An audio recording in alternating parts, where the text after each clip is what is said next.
How do I access and replace the spark module on my Thermador cook and vent hoodless gas cooktop? I have purchased the part, but don't see an easy way to access the part. I believe I will need to lift the top panel but don't know how to lift it.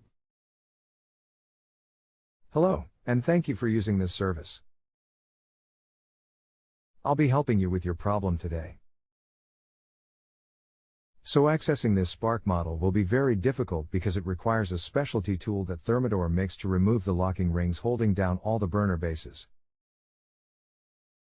You must pull all the burner grates off and all the burner caps and rings. Pull all the knobs straight up and off. There is a brass ring/nut directly in the center holding the burner base down for each burner base. You will need to unscrew this to remove the burner bases. Once all the burner bases are removed, you can lift the top up and off to replace the spark module. Below is a link to the specialty burner tool you would need to remove all the burner locking rings. Click here for specialty Thermador tool.